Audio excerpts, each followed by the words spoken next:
Welcome back to the discussion. In last class, we were on the topic of monotonicity. We had done the testing of monotonicity at a point as well as in an interval. तो वहां तक work किया था और अब हमने we have come across two kind of functions. एक ऐसा फंक्शन जो पूरे अपनी डोमेन में मोनोटॉनिक है, मतलब या तो इंक्रीजिंग है स्ट्रिक्टली, या तो स्ट्रिक्टली डिक्रीजिंग है, या स्ट्रिक्टली इंक्रीजिंग या कांस्टेंट है, मतलब नॉन इंक्रीजिंग है या नॉन डिक्रीजिंग है. बट सारे फंक्शन तो ऐसे नहीं हो सकते.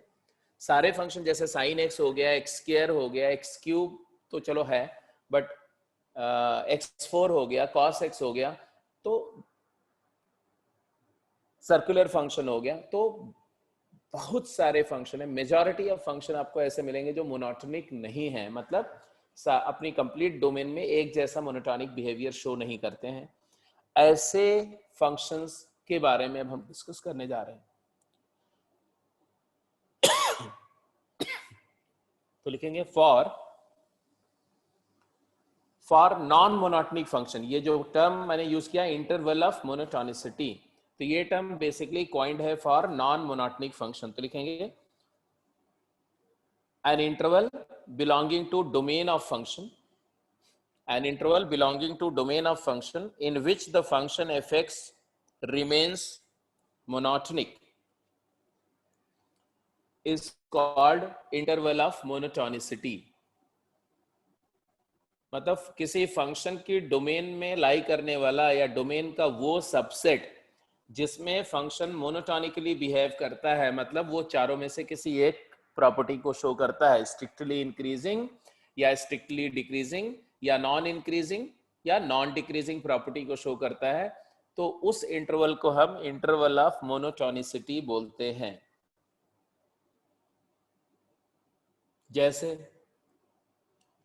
जैसे अगर मैं बोलूं y इज इक्वल टू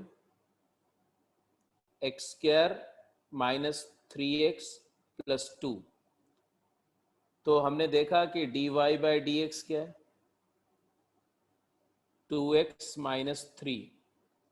तो हम क्लियर कट ऑब्जर्व कर रहे हैं कि ये डेरिवेटिव नेगेटिव है जब x की वैल्यू 3/2 से लेस है, और पॉजिटिव है जब x की वैल्यू 3/2 से लार्जर है.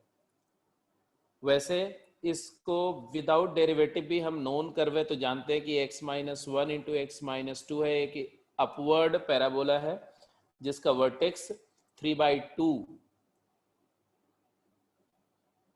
वर्टेक्स इसका 3/2 है, x इक्वल टू 3/2 पर लाई करता है. y कोऑर्डिनेट आप निकाल लेंगे, 3/2 माइनस 1 करेंगे तो हाफ आएगा, और 3/2 माइनस 2 करेंगे तो माइनस हाफ आएगा, minus half into half minus 1/4 आएगा. तो आप निकालना चाहेंगे तो वर्टेक्स भी मिल जाएगा. अभी मुझे उसकी ऐसा जरूरत नहीं है. तो ग्राफ कुछ ऐसा है. ये पॉइंट 3/2 है. तो आपको क्लियर दिख रहा है कि माइनस इन्फिनिटी से 3/2 तक जब x वेरी कर रहा है तो ये स्ट्रिक्टली डिक्रीजिंग है. तो इंटरवल ऑफ मोनोटोनिसिटी क्या आया, तो x belonging to minus infinity to 3/2 is interval of monotonic decrease.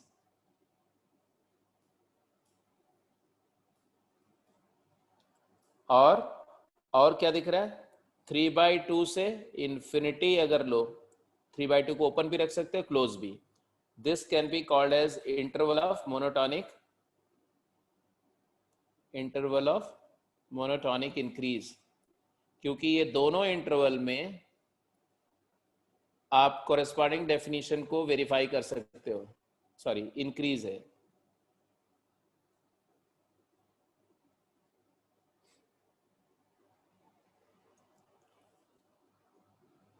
तो चाहे आप उसको कैलकुलस यूज करके डेरिवेटिव लेके करो, डिफरेंशिएबल फंक्शन है otherwise, but this is what the fact is. ये डिक्रीज वाला है और इधर वाला जो है वो इंक्रीज वाला इंटरवल था, ये इंक्रीज वाला इंटरवल था.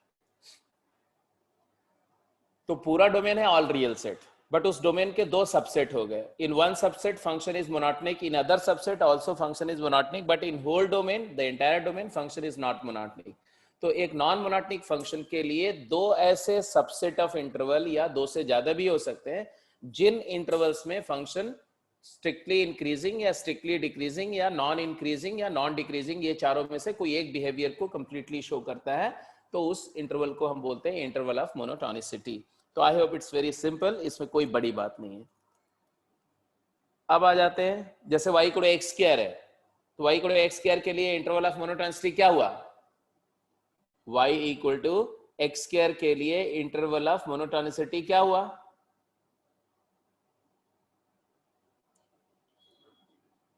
माइनस इन्फिनिटी टू 0 एक इंटरवल ऑफ मोनोटोनिसिटी हुआ, और 0 टू इन्फिनिटी दूसरा इंटरवल ऑफ मोनोटोनिसिटी हुआ. अच्छा, y is equal to x cube minus 12x, interval of monotonicity बताओ. फाइंड इंटरवल ऑफ मोनोटोनिसिटी, जल्दी करो.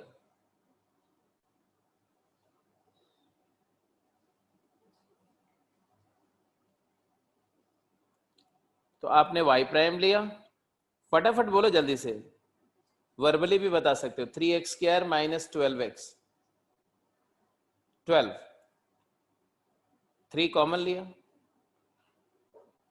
x स्क्वायर माइनस 4 मतलब x minus 2 into x plus 2 आया. तो यहां से हमें साइंस की मिल गया डेरिवेटिव का, -2 एंड 2, डेरिवेटिव का साइंस की पॉजिटिव नेगेटिव पॉजिटिव. तो यहां से क्लियर आ गया क्या कि derivative is negative when x belongs to -2 से 2 and derivative is positive when x belongs to -infinity से -2 यूनियन 2 से इन्फिनिटी. तो इंटरवल ऑफ मोनोटोनिसिटी लिखो, इंटरवल ऑफ मोनोटोनिक डिक्रीज क्या हुआ? लिखते जाओ, देखना नहीं है, कुछ भी देखने का नहीं है, सब कुछ लिखते जाएंगे आप, करते जाएंगे. क्या होगा बोलो? तो interval of monotonicity, monotonic decrease लिखना है तो हम क्या लिखेंगे?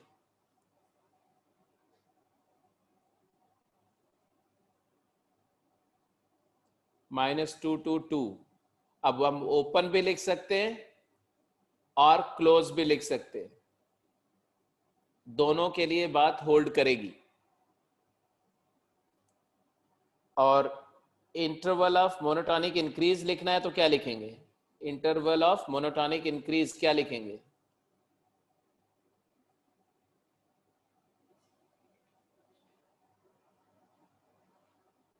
बोलो.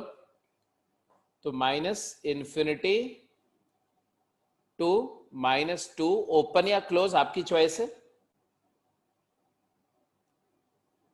And to infinity. ध्यान ये रखना है कि इन दोनों में यूनियन नहीं लिख सकते, यूनियन कतई नहीं लिखना है. क्यों? वो उस पिछली क्लास में मैंने बताया था, आज के डिस्कशन में और इलेबोरेट हो सकता है. ठीक है, तो अभी मैंने सिर्फ ये बताया कि चलो कैसे फाइंड करेंगे. डिफरेंशिएबल फंक्शन है तो सबसे आसान है फाइंड करना. तो ये हो गया इंटरवल ऑफ मोनोटोनिसिटी का मतलब. अब ये इंटरवल ऑफ मोनोटोनिसिटी डिटरमिन करने के लिए हमें क्या क्या करना होगा, ये सारी बातें डिस्कस करेंगे. एक क्वेश्चन का आंसर करो पहले. Show that sin x upon x is a decreasing function in the interval 0 to pi and therefore prove that 3 times sin 2 is greater than 2 times sin 3. इस क्वेश्चन का आंसर करो, फिर हम लोग method of determining the interval of monotonicity and its properties करते.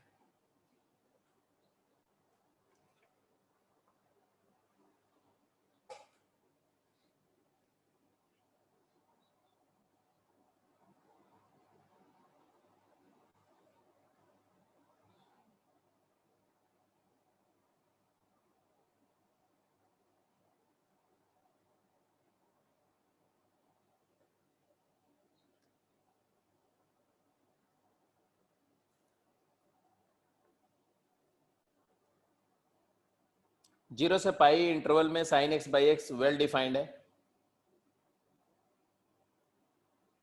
Continuous है, differentiable भी है,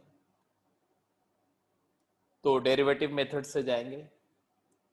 y प्राइम तुम्हें क्या आएगा, denominator x into derivative of numerator cos x minus sine x divided by x square, which is cosine of x times x minus tangent of x divided by x square. Now, can you determine the sign of derivative in the interval 0 to pi? 0 से पाई interval में derivative का sign किस पे depend करेगा? This will all depend on the numerator because denominator is automatically already denominator is positive for entire interval. तो यही चीज है जिससे साइन गवर्न होगा। 0 से पाई इंटरवल में क्या मिल रहा है बताओ? cos x का बारे में क्या पता है? पॉजिटिव होगा फर्स्ट क्वाड्रेंट में, नेगेटिव होगा सेकंड क्वाड्रेंट में। तो क्वाड्रेंट वाइज देख लेना आसान है, केस बना लेते हैं। अगर x जो है वो 0 से π/2 है और दूसरा ले लेते हैं जब x π/2 से पाई है। चलो इससे ज्यादा मैं हिंट नहीं दूंगा, फटाफट आंसर करो। 0 से π/2 में क्या ऑब्जर्वेशन है? cos x पॉजिटिव है। x माइनस tan x के बारे में क्या ख्याल है? x और tan x का कंपैरिजन पता है? कौन बड़ा है कौन छोटा है? तो x और tan x का कंपैरिजन आपको तुरंत याद आना चाहिए कि y equal to x line के रिस्पेक्ट में tan कैसे प्लेस्ड होता है, ऐसे होता है ना। तो 0 से π/2 में x छोटा होता है और tan x बड़ा होता है, तो x minus tan x negative है। तो पॉजिटिव और नेगेटिव का प्रोडक्ट, डिनोमिनेटर हमेशा पॉजिटिव है तो इट इज नेगेटिव। बट अगर सेकेंड क्वाड्रेंट में जाते हैं, π/2 के बियॉन्ड बात करते हैं, तो y equal to x line तो ऐसे ही कंटिन्यू करेगी, बट जो tan x का ग्राफ है वो अब ऐसा आ जाएगा, ऐसा π/2 से पाई में, मतलब tan x छोटा हो गया, x बड़ा हो गया, तो x minus tan x positive हो जाएगा और सेकेंड क्वाड्रेंट में जो कोसाइन फंक्शन है वो नेगेटिव हो जाएगा। This is interesting. तो जब ये नेगेटिव हो गया तो ये पॉजिटिव हो गया, तो प्रोडक्ट अभी भी नेगेटिव ही रहा। तो this is well y prime is always negative, मतलब साइन x अपॉन x एक डिक्रीजिंग फंक्शन है।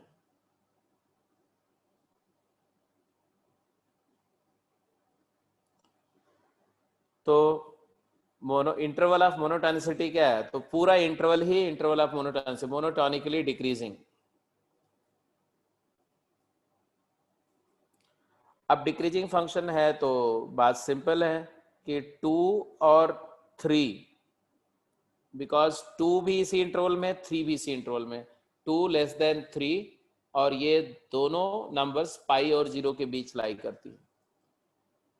और साइन x बाई एक्स तुम्हारा फंक्शन है f(x), तो डिक्रीजिंग फंक्शन ऑपरेट करोगे तो f2 will be greater than f3 by property of decreasing function. Applying of decreasing function the inequality gets reverse, therefore sin 2 upon 2 will be greater than sin 3 upon 3, and therefore 3 times sin of 2 will be greater than 2 times sin of 3। तो ये illustration और इसके पहले के दो illustration में मेरा सिर्फ एक पर्पस था प्रूव करने का कि इंटरवल ऑफ मोनोटोनिसिटी क्या है, उसका सेंस क्या है, उसको डिटरमिन कैसे करने के लिए क्या करना पड़ेगा, स्पेशली डिफरेंशिएबल फंक्शंस के लिए या कॉन्टिन्यूअस फंक्शंस के लिए। और अगर डिटरमिन हो गया तो उसका एक बेसिक छोटा सा इलस्ट्रेशन देके मैंने एप्लीकेशन बताया कि उसका एप्लीकेशन क्या है। तो एप्लीकेशन है दो ऐसी नंबर्स को या टू और two more than two such numbers whose exact value is not known to us, उनको कंपेयर करने में यूज होगा। कोई दो फंक्शन या कोई दो न्यूमेरिकल नंबर्स को कंपेयर करने में यूज होगा जिसकी वैल्यू हमें नहीं पता है, तो ये ऑर्डरिंग में यूज होता है। अब आते हैं what we need to know in order to understand the interval of monotonicity and monotonic behavior of a function. तो आप लिखेंगे पहला जो पॉइंट है जो आपको जानना चाहिए अच्छी तरह से वो है क्रिटिकल पॉइंट्स. तो आप लिखेंगे critical points. A point belonging to, अब ये डेफिनेशन है, इसमें हर पॉइंट इंपॉर्टेंट है क्योंकि कई बार क्वेश्चन ऐसा भी पूछा गया है कि the number of critical points of the above function. तो नंबर ऑफ क्रिटिकल पॉइंट का मतलब है वो पूरा डेफिनेशन बेस्ड चीज है. अगर डेफिनेशन ठीक से पिक करेंगे, समझे रहेंगे तो आप सही आंसर करेंगे, नहीं तो गलत आंसर हो जाएगा. तो क्रिटिकल पॉइंट क्या है? A point belonging to domain of function f x where its derivative is either 0 or it is not defined oblique discontinuous. मतलब फंक्शन के डोमेन में लाई करने वाले वो पॉइंट या पॉइंट्स जहां पर फंक्शन का डेरिवेटिव या तो 0 हो जाए या डेरिवेटिव अनडिफाइंड हो जाए या फंक्शन डिसकंटिन्यूअस हो जाए, फंक्शन का डेरिवेटिव डिसकंटिन्यूअस हो जाए. तो बात वही है, अगर डेरिवेटिव डिसकंटिन्यूअस हुआ तो भी हम बोलेंगे कि फंक्शन नॉट डिफाइंड है, सॉरी फंक्शन का डेरिवेटिव अनडिफाइंड है. और डेरिवेटिव अगर अनडिफाइंड हो जाए, इन्फिनिटी हो जाए, तो भी बोलेंगे कि डेरिवेटिव अनडिफाइंड है. और इसके अलावा डेरिवेटिव 0 हो जाए.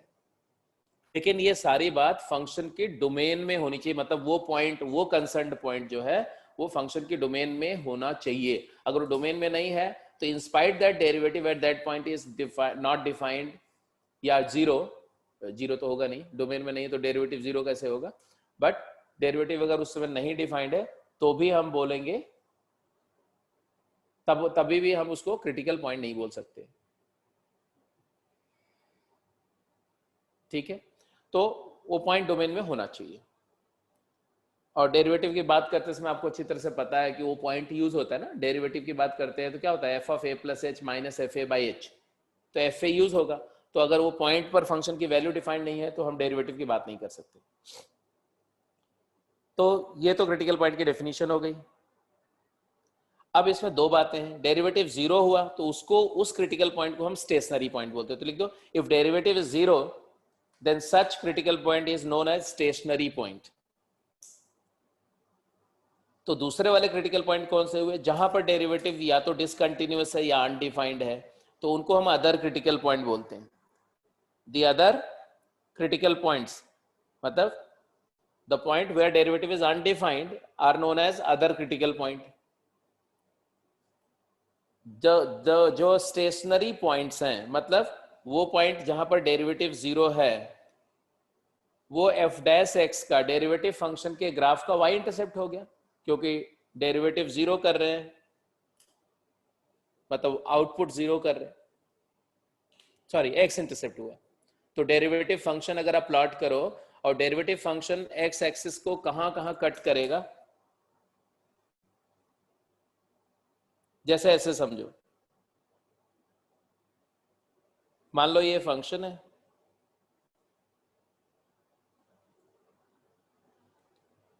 एक सिंपल सा फंक्शन लेते हैं, बहुत सिंपल सा फंक्शन ऐसे. इसका डेरिवेटिव फंक्शन रफली प्लॉट करो, रफली. तो यहाँ पर डेरिवेटिव बहुत ज़्यादा है और ग्रेजुअली डेरिवेटिव कम हो रहा है. डेरिवेटिव पॉजिटिव है अभी यहाँ तक, यहाँ 0 हो जाएगा, यहाँ पर डेरिवेटिव 0 है, उस पर डेरिवेटिव नेगेटिव हो जाएगा.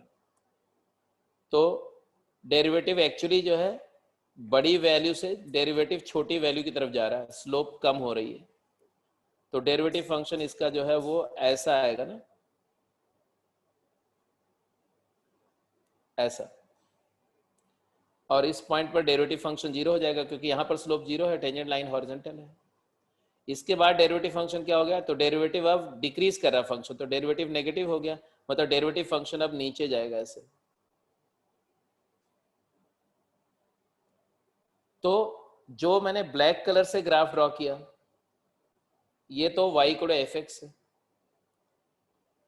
और जो मैंने ब्लू कलर से ग्राफ ड्रॉ किया, ये y को एफ डैश एक्स है. मैं ये नहीं क्लेम कर रहा हूँ कि एग्जैक्टली ऐसा ही है, लेकिन उसका बिहेवियर हो सकता है कि ये कनकेव डाउनवर्ड होकर के ऐसे जा रहा हो, हो सकता है कि ये कांस्टेंट, ऐसे कांस्टेंट तो नहीं है क्योंकि डेरिवेटिव स्लोप कांस्टेंट नहीं, तो स्ट्रेट लाइन तो नहीं होगी, कि होगी भाई? क्वाड्रेटिक फंक्शन का डेरिवेटिव तो स्ट्रेट लाइन ही होगी, तो स्ट्रेट लाइन ही होना चाहिए। तो स्ट्रेट लाइन बनाना चाहिए हमें, ऐसे ऐसे कोई लाइन आएगी। तो ये पॉइंट क्या है? तो ये पॉइंट एक्स इंटरसेप्टेड हुआ, एक्स इंटरसेप्ट किसका? Of f dash x. तो ये सेकंड पॉइंट समझ में आ गया कि derivative stationary critical points are x intercept on the graph of f dash x.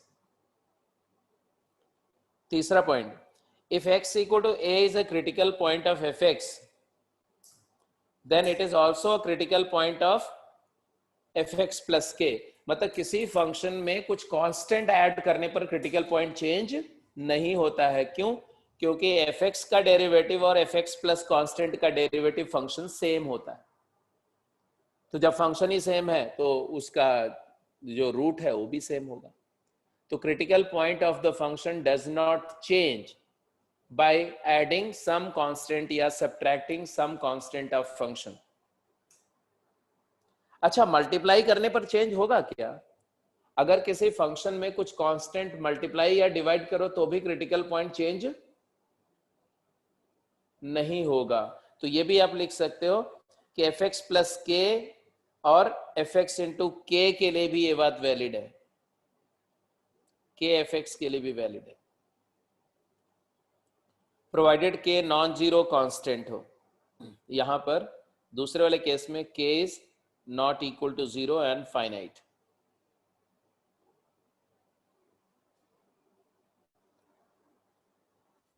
तीसरी इंपॉर्टेंट बात, अगर x equal to a critical point है एफ एक्स का, तो फंक्शन में x की जगह x प्लस या x माइनस के पुट करते हैं। आपको पता है एफ एक्स और f of x minus k, x को x माइनस के करने पर ग्राफ हॉरिजेंटली शिफ्ट होता है, तो क्रिटिकल पॉइंट भी हॉरिजेंटली शिफ्ट हो जाएंगे। तो ये भी लिख दिया कि if x equal to a is a critical point of f x, then x equal to a plus k will be the critical point of f of x minus k. और जब x प्लस के कर देंगे तो वहां a minus के हो जाएगा, क्योंकि whenever you add k in input the graph goes rightward, k positive है, and if you subtract k it goes rightward, if you add k it goes leftward। तो क्रिटिकल पॉइंट भी correspondingly rightward या leftward shift हो जाएगा bye same amount. तो ये सब बातें हैं कि क्रिटिकल पॉइंट क्या है और क्रिटिकल पॉइंट बिहेव कैसे करेगा। ये जो 3-4 पॉइंट बाद में मैंने बताया वो आपका वर्बल जो एबिलिटी है उसको बढ़ाने के लिए मैंने बताया कि बहुत सारी चीजें आप मेंटली ऐसे डिसाइड करके तुरंत का तुरंत डिसीजन ले लोगे, इसलिए डिस्कस किया। अब क्रिटिकल पॉइंट के बारे में समझ में आ गया। ये डेरिवेटिव के बारे में है क्रिटिकल पॉइंट। ऐसे डबल डेरिवेटिव के बारे में ये सब बातें जब करी जाएंगी कि डबल डेरिवेटिव कब पॉजिटिव है, कब नेगेटिव है, कब जीरो है, डबल डेरिवेटिव जीरो कब हो रहा है या अनडिफाइंड कब हो रहा है, उसको सुपर क्रिटिकल पॉइंट बोलते हैं। तो उनकी बात अभी हम लोग नहीं कर रहे हैं, अभी हम लोग फर्स्ट डेरिवेटिव के बारे में बोल रहे हैं। अब लिखेंगे इंटरवल ऑफ मोनोटोनिसिटी। तो एक क्वेश्चन मैं दे रहा हूं, find the critical points of the function given and therefore determine the interval of monotonicity and graph करो इस फंक्शन को। तो जो फंक्शन मैंने डिस्प्ले किया है उसके क्रिटिकल पॉइंट कौन कौन से हैं ये बताओ, और फिर उसका इंटरवल ऑफ मोनोटोनिसिटी डिटरमिन करो कि कहां पर फंक्शन इंक्रीज कर रहा है, कहां पर डिक्रीज कर रहा है, और उसका ग्राफ भी बनाओ। चलो फटाफट जल्दी करके बताओ। फंक्शन है f x is equal to x raise to the power 3/5 multiplied by 4 minus x. Before you go for any analysis of any function, you have to develop a habit of first of all getting its domain। तो पहले domain check करो और फिर इसके बाद you proceed for the other things।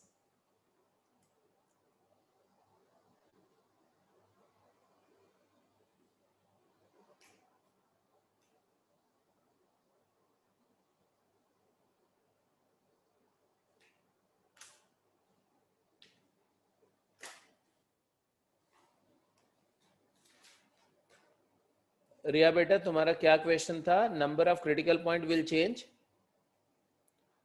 मैंने ये बताया कि by adding some constant quantity to the output of function, the critical point will not change.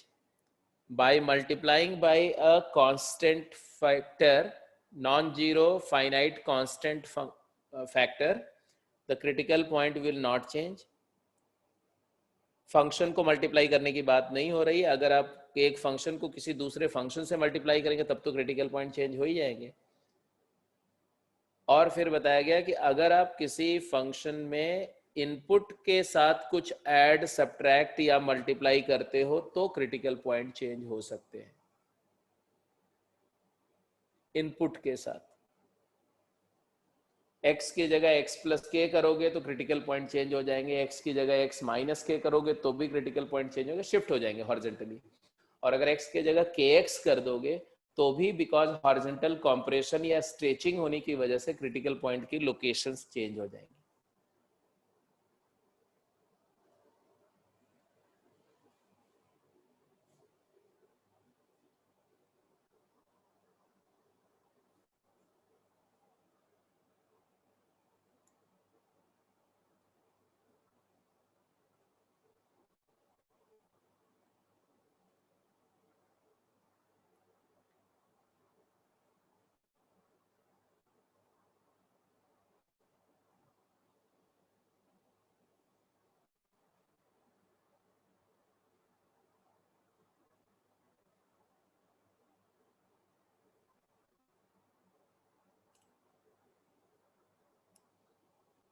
अगर हम एफ डैश एक्स, पहले तो डोमेन क्या है इसका, तो डोमेन तो क्लियर कट दिख रहा है कि ऑल रियल है,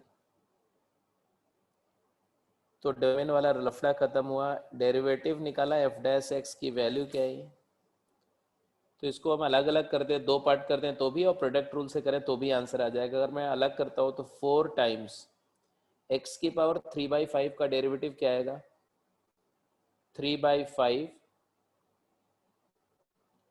इंटू एक्स की पावर -2/5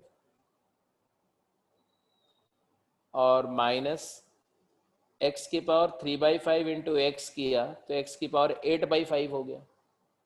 एक्स की पावर 8/5 का डेरिवेटिव हुआ 8/5 इंटू एक्स की पावर 8/5 -1 इज 3/5।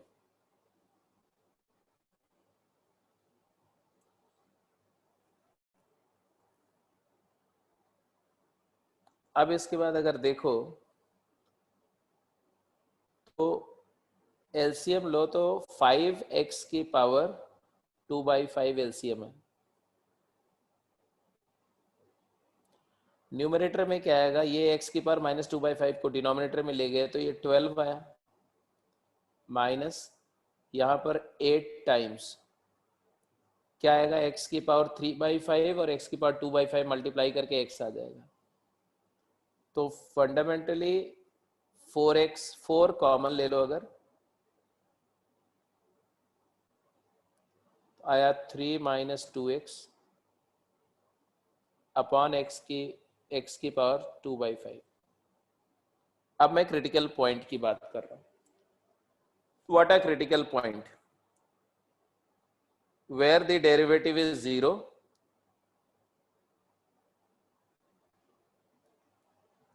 तो x की वैल्यू 3/2, डेरिवेटिव को 0 किया तो x की equal to 3/2 is stationary critical point या स्टेशनरी पॉइंट है। और where the derivative is not defined, there is a point where derivative is not defined, that is x equal to 0, तो x equal to 0 is other critical point, so there are two critical point।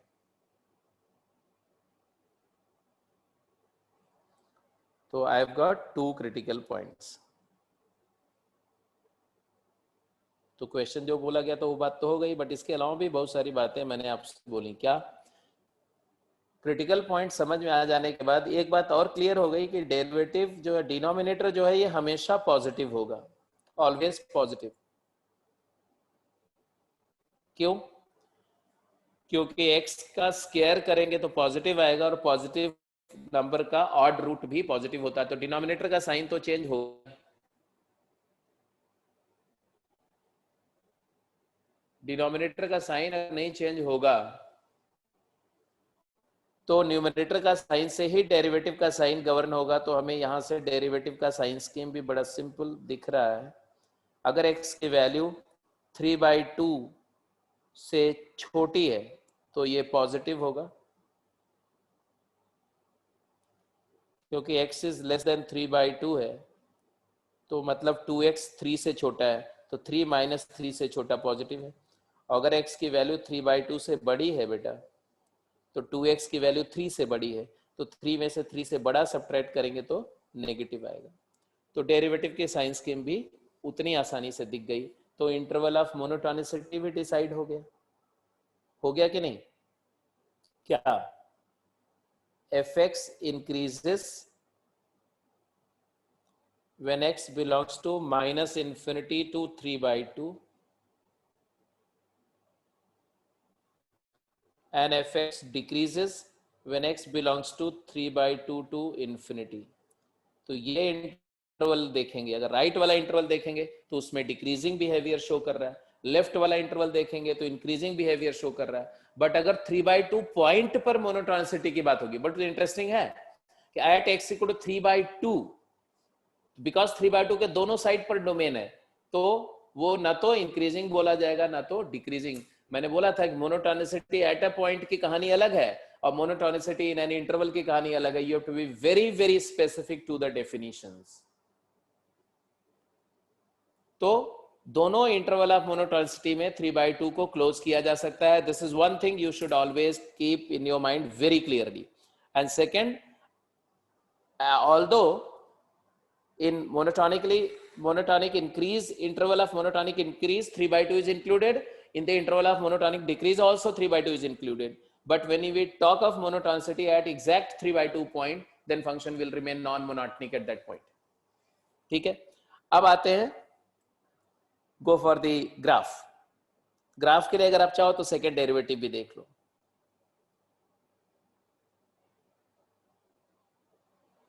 एक बात clear हो गई कि 3/2 point के left में function increase कर रहा है, राइट में डिक्रीज कर रहा है, तो 3/2 मैक्सिमा पॉइंट हुआ, लोकल मैक्सिमा हुआ।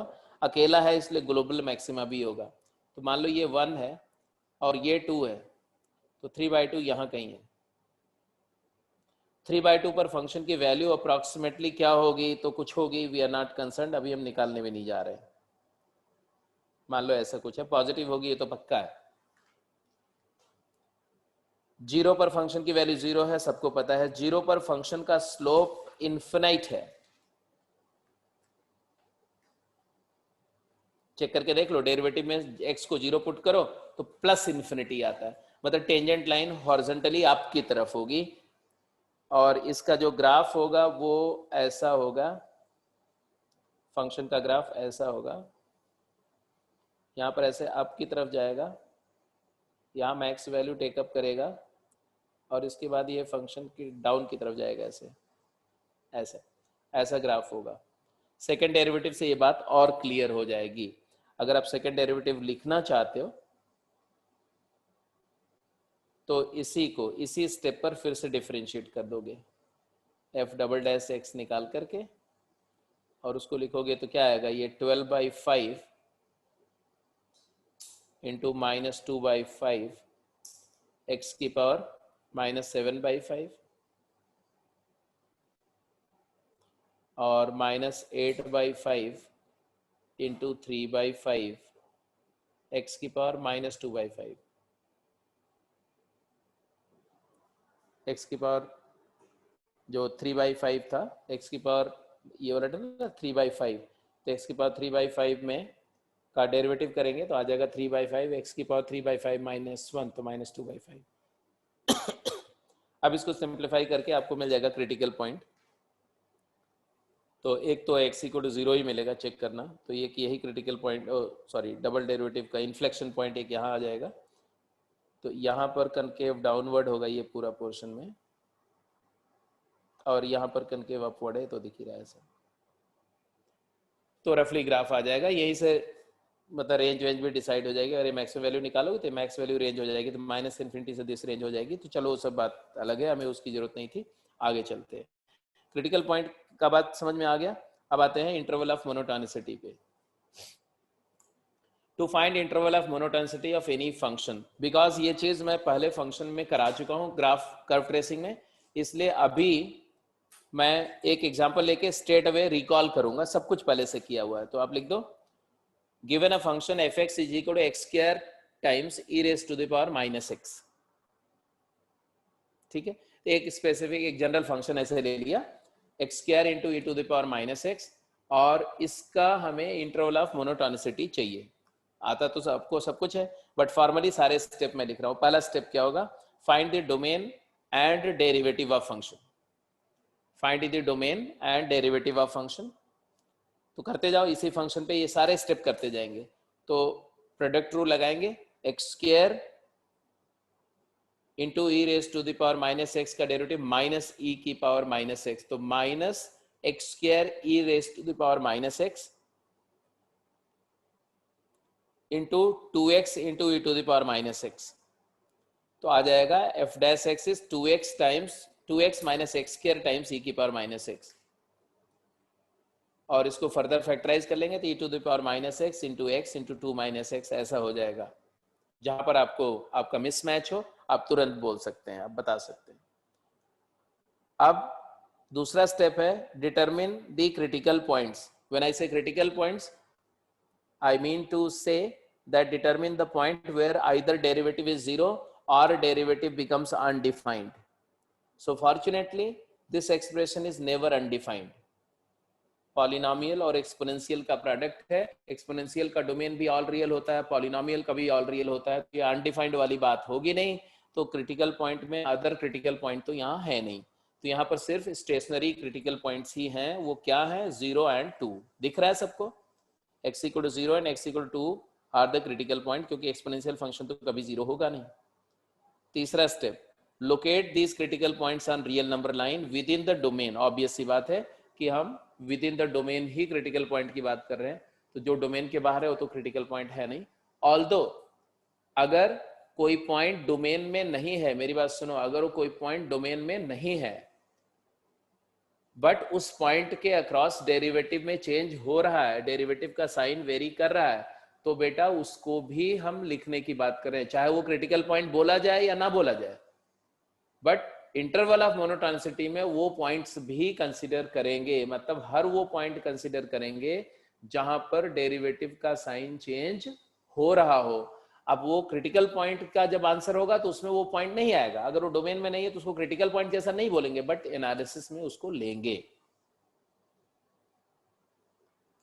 अब आ जाएंगे fourth point, find the sign of derivative. F dash x का साइन फाइंड करेंगे, ये जो भी इंटरवल्स मिलेंगे, क्योंकि जैसे क्रिटिकल पॉइंट को नंबर लाइन पर प्लॉट करोगे तो पूरी नंबर लाइन इंटरवल्स में डिवाइड हो जाएगी, और उन इंटरवल्स में डेरिवेटिव का साइन फाइंड करेंगे, चाहे वेविकर मेथड से फाइंड करें चाहे किसी रैंडम पॉइंट पर चेक करके। क्योंकि देखो अगर 0 और 2 क्रिटिकल पॉइंट है तो ये क्रिटिकल पॉइंट ही वो पॉइंट है जहां पर डेरिवेटिव का साइन चेंज हो सकता है, क्योंकि किसी भी फंक्शन का डेरिवेटिव भी तो एक फंक्शन है, और फंक्शन का साइन कहाँ चेंज होता है, तो कोई भी फंक्शन अपना साइन कब चेंज करता है, तो बोलते हैं अगर वो कॉन्टिन्यूअस है तो रूट पे चेंज करेगा साइन, क्योंकि कॉन्टिन्यूअस फंक्शन साइन चेंज करेगा तो रूट होगा, 0 के थ्रू साइन चेंज करेगा।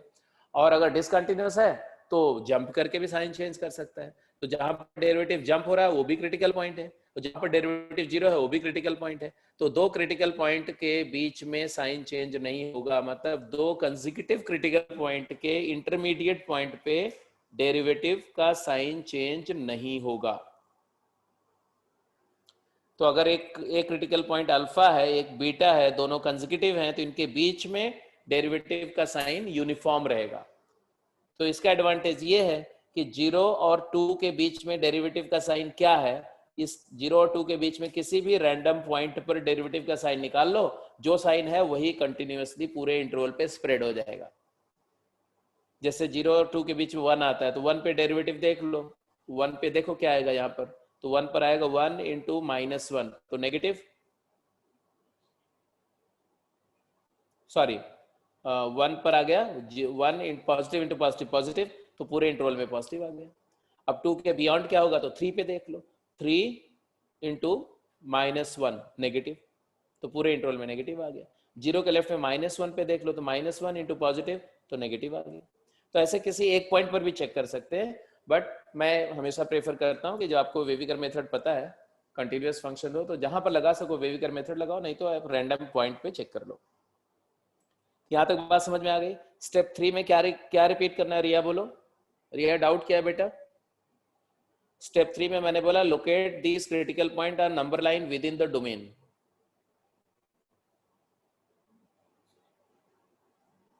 मतलब फंक्शन के क्रिटिकल पॉइंट तो डोमेन में ही होते हैं ना, डोमेन के बाहर वाला पॉइंट को क्रिटिकल पॉइंट बोलते नहीं। तो जिनको हम क्रिटिकल पॉइंट बोल रहे हैं उनको तो हमें डोमेन के अंदर ही लोकेट करना पड़ेगा।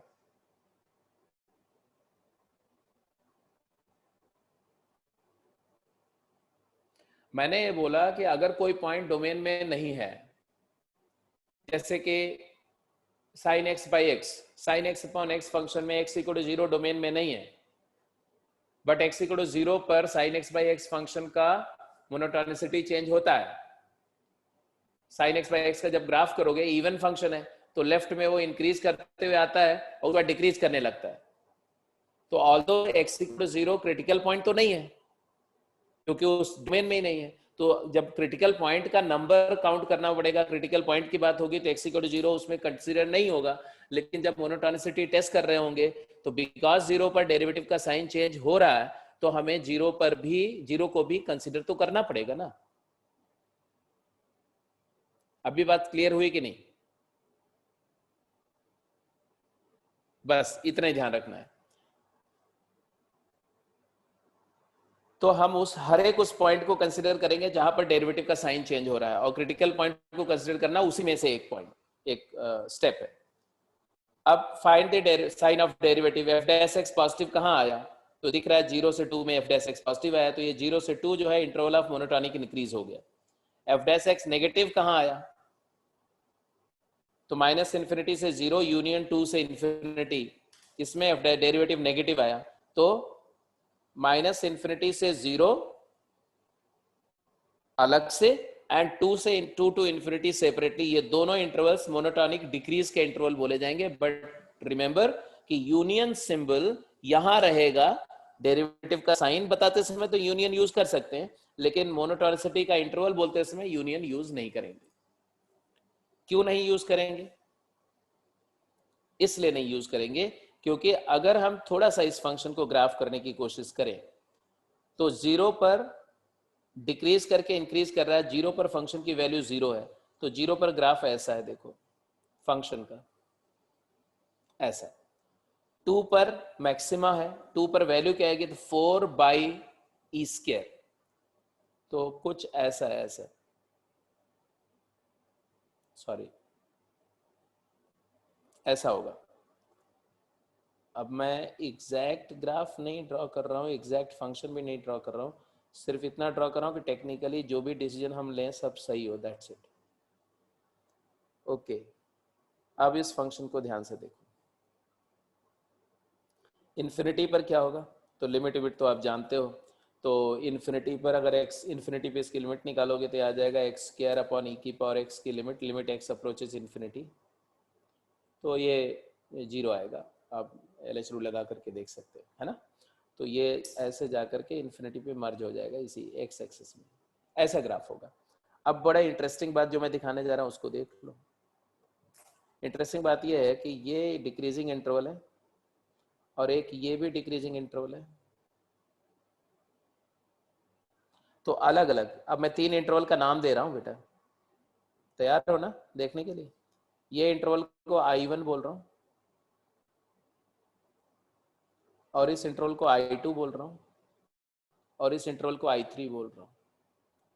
I3 क्या है, तो I3 इज 2 टू इन्फिनिटी, चाहे क्लोज करो चाहे ओपन, अभी हम for the time being open ही रख दे रहे हैं। I2 क्या है, I2 इज 0 से 2 ओपन। I1 क्या है, I1 है माइनस इन्फिनिटी से 0 ओपन। ये 3 इंटरवल्स हैं।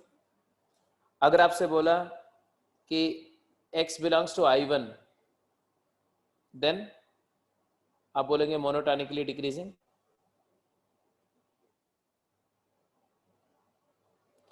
अगर मैंने बोला x बिलोंग्स टू I2, आप क्या बोलोगे? Monotonically increasing. बोलते जाओ फटाफट से, हाँ या ना।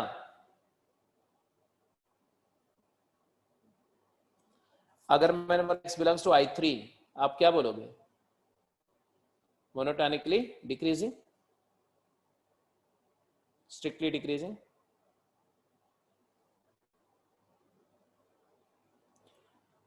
अच्छी बात है। बट अगर मैंने बोला क्यों ऐसा, क्यों ऐसा, तो आप बोलोगे भाई देखो इसलिए क्योंकि अगर यहां पर एक x1 है और ये x2 है, तो x1 तो x2 से बड़ा है, बट x1 का आउटपुट x2 के आउटपुट से छोटा है।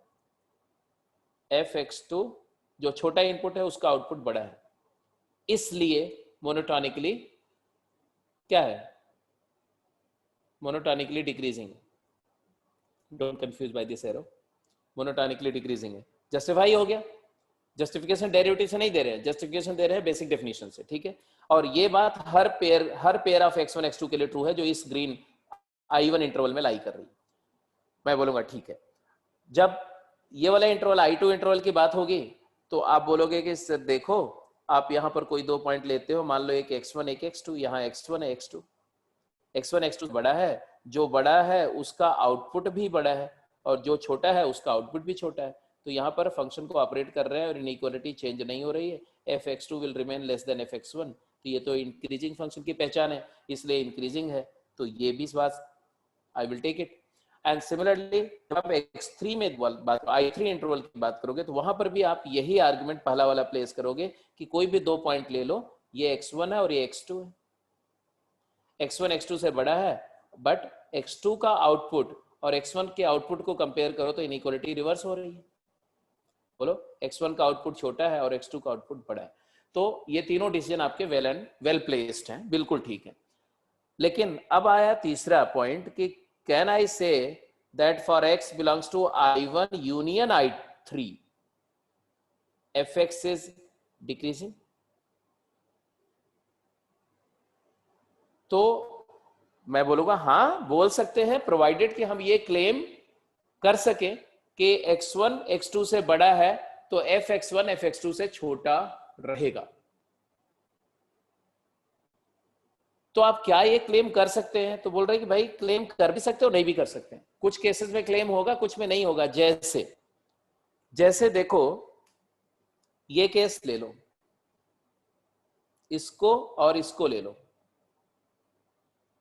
एक पॉसिबिलिटी, तो क्लेम नहीं होगा, है ना। मैं जो जो दिखा रहा हूं देखो, ये x1 है मान लो और ये x2 है, ओके। इस पेयर के लिए ऑब्जर्व करो क्या आया, x1 is less than x2। ये जो दोनों x1 x2 है इसे I1 इसी सेट में लाई करते हैं, यूनियन में लाई करते हैं, ठीक है। बट fx1 क्या है, fx1 is less than fx2। तो हम क्या देख रहे हैं कि भाई इनपुट छोटा है तो आउटपुट छोटा है, इनपुट बड़ा है तो आउटपुट बड़ा है, larger the input larger the output है, ये तो इंक्रीजिंग फंक्शन की पहचान है। तो इसका मतलब इस पेयर के लिए तो fx इंक्रीजिंग बिहेवियर को शो कर रहा है, ठीक है। जबकि जबकि दो ऐसे केसेस भी हैं इसी यूनियन ऑफ टू इंटरवल्स में जहां पर फंक्शन डिक्रीजिंग बिहेवियर शो कर रहा है। I need not to tell you, एक ये वाला इस पेयर के लिए और एक ये वाला इस पेयर के लिए। तो दो एग्जांपल मैं आपको दिखा रहा हूं, I1 यूनियन I2 इंटरवल में दो एग्जांपल, दो पेयर ऑफ पॉइंट ऐसे मिल रहे हैं जहां पर फंक्शन का बिहेवियर डिक्रीजिंग है, और एक ऐसा पेयर भी दिखा दिया मैंने जहां पर फंक्शन का बिहेवियर इंक्रीजिंग है। अब आप थोड़ा सा ध्यान से सोचोगे तो इन्फिनाइट ऐसे पेयर मिलेंगे जहां पर फंक्शन का बिहेवियर डिक्रीजिंग शो हो जाएगा और इन्फिनिट मेनी पेयर पर फंक्शन का बिहेवियर इंक्रीजिंग भी शो हो जाएगा। तो ये function I1 union I2 interval पे ना तो इंक्रीजिंग रहेगा और ना ही डिक्रीजिंग। इसलिए मैंने बोला कि दो इंटरवल ऑफ मोनोटोनिसिटीज को, टू सिमिलर मोनोटोनिसिटी के इंटरवल्स को यूनियन सिंबल से क्लब करके नहीं शो करना चाहिए जब तक कि आप एडिशनली वेरीफाई नहीं कर सके। तो you have to do additional verification, additional check इस तरह से। और अगर उस चेक में आ जाता है कि हाँ जी इंक्रीजिंग है या डिक्रीजिंग है तो हो सकता है। और वो कब होगा, जैसे मैं आपको बताऊं, तो इसी में अगर इधर वाला ग्राफ जो है ये I3 इंटरवल में ग्राफ अगर क्या हो जाए, कट कर दो, और कट करके इसको यहां से नीचे ट्रांसलेट करके यहां कहीं ला दो, यहां ऐसे, ऐसा हो जाए अगर ये ग्राफ, अब हो जाएगा, अब वो स्ट्रिक्टली डिक्रीजिंग हो जाएगा। तो ये सब बातें आपको समझनी होंगी एडवांस लेवल की प्रॉब्लम्स को हैंडल करने के लिए। तो इंटरवल ऑफ मोनोटोनिसिटी समझ में आ गया। अब लिख दो properties of interval of monotonicity. वैसे आज आई डोंट थिंक ये डिस्कस हो पाएगा, फिर भी देखते हैं। कुछ पॉइंट तो लिख दो बेटा, कुछ पॉइंट नेक्स्ट क्लास में हो जाएंगे। फटाफट लिखते जाओ क्योंकि अब मैं सारी बातें बता चुका हूँ, बस लिखते जाओ। while presenting the answer of interval of monotonicity while presenting the answer for interval of monotonic increase oblique decrease, if you give me 10 minutes then I'll complete the theoretical part so that अगली class में केवल questions करेंगे। while presenting the answer for interval of monotonic increase oblique decrease, do not use union symbol without taking an adequate care। तो interval of monotonic increase या decrease बताते समय union symbol का इस्तेमाल तब तक मत करो जब तक कि आप एडिकेट केयर नहीं कर चुके हो। It may happen that fx decreases in two intervals but fails to behave so in their union। वही वाला ग्राफ, पहले आप वो ग्राफ बना चुके हो तो आपके लिए वो ये जो लिख रहे हो वो अलग से ये ग्राफ बनाने की जरूरत नहीं है। तो पिछले वाला जो ग्राफ मैंने बनाया था वही ग्राफ सफिशिएंट है, ये ग्राफ अलग से आपको शो करने की जरूरत नहीं है। It may happen that fx decreases in two interval, जैसे मैंने दिखाया था ना कि fx decreases in I1 as well as separately in I3 but it fails to be a decreasing function in I1 union I3।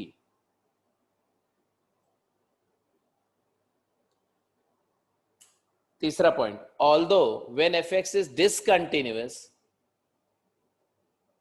then this may happen that if fx increases in A to B and C to D both, एक discontinuous function के case में ऐसा हो सकता है कि function a B interval में decrease कर रहा है या इंक्रीज कर रहा है, जो भी बोलो, ए बी और सी डी अलग अलग दोनों इंटरवल I1 I2 में इंक्रीजिंग है और उनके यूनियन में भी इंक्रीजिंग बिहेवियर शो कर रहा है, ऐसा हो सकता है डिसकंटिन्यूअस फंक्शन में।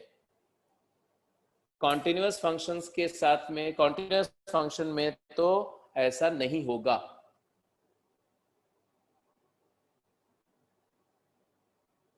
कंसेक्यूटिव में तो नहीं ही होगा, कंसेक्यूटिव में मैं बता रहा हूं, नॉन कंसेक्यूटिव में हो भी सकता है, जैसे ऐसा हो फिर ऐसा हो फिर ऐसा हो। अब देखो ध्यान से, ये वाला इंटरवल I1 है और यहां से यहां तक का इंटरवल I2 है, यहां से यहां तक का इंटरवल I3 है, यहां से यहां तक का इंटरवल I4 है और यहां से यहां तक का I5 है। हर एक इंटरवल में मैं देख रहा हूं डिक्रीजिंग डिक्रीजिंग एंड डिक्रीजिंग, और बाकी दोनों में क्या है आपको बताने की जरूरत नहीं, आप समझ ही रहे। I2 में इंक्रीजिंग और I4 में इंक्रीजिंग। तो व्हेन आई से fx is decreasing in I1 union I3 तो आप बोलेंगे फॉल्स, ये ट्रू और फॉल्स, तो आप बोलेंगे ये फॉल्स है। और जब मैं बोलूंगा कि fx is decreasing in I3 union I5, ये इंक्रीज किया, यहां पर इंक्रीज किया, ये ध्यान देना, ये इंक्रीज करके डिक्रीज किया ऐसे नीचे, तो आप बोलोगे ट्रू और फॉल्स, तो आप क्या बोलोगे फॉल्स। कंसेक्यूटिव में फॉल्स हो जाएगा, क्यों? क्योंकि डिक्रीज करके फिर इंक्रीज किया तो रीटेक किया, फिर डिक्रीज किया तो फिर से रीटेक कर रहा है। तो जब फंक्शन ऐसे डिक्रीजिंग में रीटेक किया और फिर से डिक्रीजिंग में रीटेक करी हुई वैल्यू को वापस रीटेक कर रहा है तो उल्टा हो जाएगा। बट इसी केस में अगर मैं बोलूं F x is decreasing in the interval I1 union I5, तो ये ट्रू है। अब यहां पर ट्रू है, क्यों ट्रू है? क्योंकि I5 का जो मैक्सिमा है, मैक्सिमम वैल्यू जो I5 की है ना, वो I1 की मिनिमम वैल्यू से भी छोटी है। तो आपको ऐसा कोई भी 2 पॉइंट नहीं मिलेगा जहां पर डिक्रीजिंग प्रॉपर्टी का वायलेशन हो जाए। तो ये सब बातें थोड़ी आपको समझनी पड़ेगी। हर चीज क्वेश्चन में या कॉन्सेप्ट में ऐसे लिख के नहीं बताई जा सकती। आपको बेसिक फैक्ट समझ में आना चाहिए। डिक्रीजिंग होने की इंटरवल में डिक्रीजिंग टेस्ट कैसे करते हैं ये पता होना चाहिए, उसकी डेफिनेशन पता होनी चाहिए। बाकी तो आपको विजुलाइज करके देखना पड़ेगा। तो अगर फंक्शन कंटिन्यूअस है तो कोई भी दो consecutive interval of same monotonicity can not be connected by union symbol, ऐसे लिख दो। तो फॉर कंटिन्यूअस फंक्शन, ये एक जो डिस्कशन हुआ उसका, for continuous functions two consecutive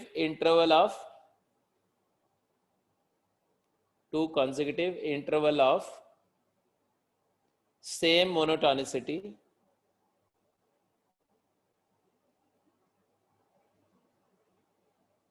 shall not be combined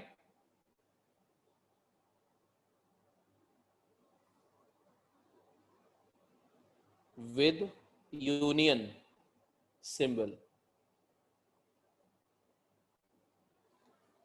consecutive है तो, नॉन कंसेक्यूटिव है तो, नॉन कंसेक्यूटिव है तब, तो बोले नॉन कंसेक्यूटिव में मे और may not be, non consecutive में मे और मे नॉट बी। क्योंकि यहीं से अगर I4 के बाद ये ऊपर जाता यहां और फिर से वापस डिक्रीज करता तो मे नॉट बी, नहीं कर पाते।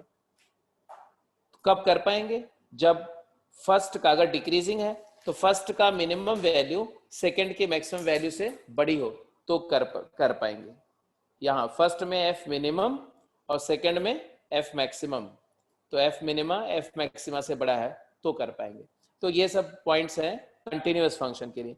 डिसकंटिन्यूअस में कर सकते, डिसकंटिन्यूअस में इट मे हैपन की कर सकते। जैसे देखो यहाँ इंक्रीज कर रहा है फंक्शन, फिर यहाँ डिक्रीज किया, फिर जंप हो गया, और जंप करके ग्राफ यहाँ चला गया डिक्रीज, तो यहाँ भी इंक्रीज कर रहा है और उसका नेक्स्ट कंसेक्यूटिव इंटीजर यहाँ भी इंक्रीज कर रहा है। तो ए बी में भी इंक्रीज कर रहा है, सी डी में भी इंक्रीज कर रहा है, दोनों कंसेक्यूटिव इंटरवल्स भी हैं सेम मोनोटोनिसिटी के, और यहाँ पर यूनियन भी लगा सकते हैं। बट कंटिन्यूअस में कंसेक्यूटिव में कभी नहीं कर सकते, याद रखना।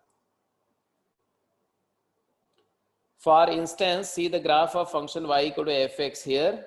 Here the function increases in the interval ab as well as in cd, and it also we can proceed to write that interval function increases in ab union cd. क्यों? क्योंकि fb पहले इंक्रीजिंग इंटरवल का max value और दूसरे increasing का minimum value में order क्या है? fb is less than fc, इसलिए हम कर पाए। तो ये फाइनल कंक्लूजन लिख करके आज की क्लास को यहीं पर एंड कर देते हैं, बाकी डिस्कशन नेक्स्ट क्लास में करेंगे। If f x is increasing in a b and decreasing in c d, अगर फंक्शन ए बी में इंक्रीज कर रहा और सी डी में डिक्रीज कर रहा और again increasing in D, then fx is increasing, fx can be called as increasing in AB union D, and this will be true if and only if max value of the x in the first interval should be less than the minimum value of fx in the second consecutive interval। ये लिख लो आप, ये condition है कि चाहे वो increasing हो, continuous हो या डिसकंटिन्यूअस, अगर ये बात होल्ड कर रही है, अगर ये बात होल्ड कर रही है तो हम यूनियन सिंबल लगा सकते हैं। इस कंडीशन में यूनियन सिंबल दो इंटरवल को यूनियन से कनेक्ट कर सकते हैं।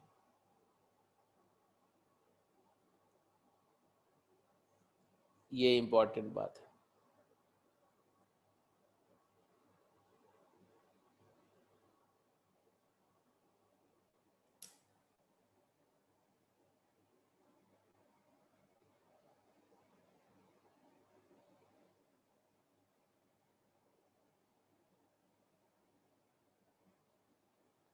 हाँ हाँ, अगर I4 कांस्टेंट, I4 में अगर कांस्टेंट होगा तब तो लगा ही सकते हैं, बट बात वही हो गई ना। अभी आपने देखा ना लास्ट में जो लिखा है ये डिसाइसिव है जी, इंक्रीजिंग के लिए। ऐसे डिक्रीजिंग के लिए भी बना देंगे, ऐसे डिक्रीजिंग के लिए बना देंगे कि अगर मान लो यहाँ डिक्रीज कर रहा है, फिर अगला में जंप डाउन हुआ और इंक्रीज कर गया, मान लो मतलब यहाँ से ऐसे इंक्रीज कर गया, इंक्रीज करने के बाद में फिर यहाँ से जंप डाउन हुआ और जंप डाउन होकर के फिर से ऐसे डिक्रीज कर गया, है ना।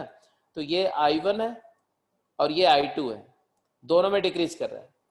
तो हम बोलेंगे कि fx डिक्रीजेस इन I1 यूनियन I3, I2 तो ये है, सॉरी I3 है ये, I1 यूनियन I3 कब? बिकॉज I1 का F minimum of I1 is greater than F maximum of I3. That's it.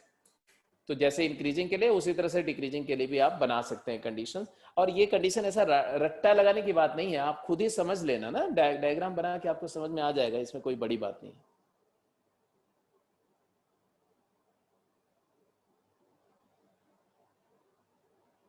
ठीक है जी, तो यहां तक कोई डाउट तो नहीं, यहां तक सारी बात क्लियर हो गई है, समझ में आ गई सारी बात?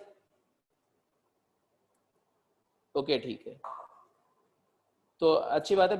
मेन जितनी बातें थी ना इंटरवल ऑफ मोनोटोनिसिटी के यही हैं, हालांकि इसके अलावा भी प्रॉपर्टीज में हम लोग कुछ कुछ बातें करेंगे, तो आगे डिस्कस करेंगे, नेक्स्ट क्लास में करेंगे। तो नेक्स्ट क्लास में अब हम लोग इंटरवल ऑफ मोनोटोनिसिटी के एप्लीकेशंस करेंगे, मतलब इंटरवल ऑफ मोनोटोनिसिटी की हेल्प से पहले तो इंटरवल ऑफ मोनोटोनिसिटी डिसाइड करना, उस पर बेस्ड एप्लीकेशन बेस्ड क्वेश्चन करना, फिर उससे इनइक्वालिटीज के सम्स करना। अब यही सब करके ये चैप्टर खत्म हो जाएगा। तो ज्यादा से ज्यादा 2 लेक्चर मैक्सिमम।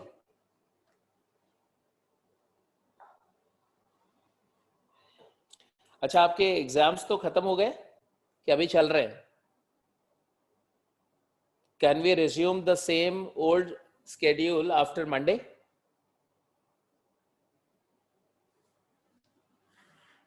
मंडे से वापस अपने पुराने स्केड्यूल पे जा रहे हैं कि नहीं? अभी नहीं, कब से जा सकते हैं?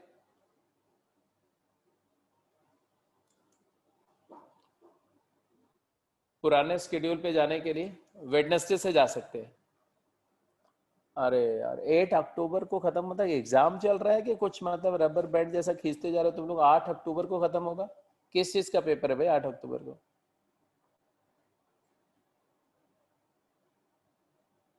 मैथ्स का? मैथ्स तो कभी भी दे दो यार, मैथ्स का सिलेबस तो मुझे नहीं लगता कि आपने कर ही लिया है लगभग, कि अभी क्या कहाँ तक आ रहा है मैथ्स में? हॉलीडे बहुत है ना, फिर क्या टेंशन है? मैथ्स का सिलेबस तो हो गया है ना, कि कुछ छूटा हुआ है उसमें? अच्छा, सिलेबस हो गया। तो चलो मंडे से रिज्यूम कर लेते हैं, ठीक है? मैथ्स ही तो पढ़ेंगे ना, अच्छी बात है, उसमें मैथ्स ज्यादा कर लेंगे। चलो ठीक है, तो मंडे से वापस back to the old schedule.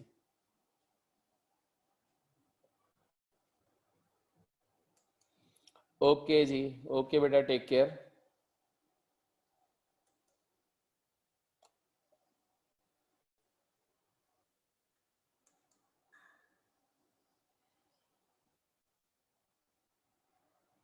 You welcome, you welcome.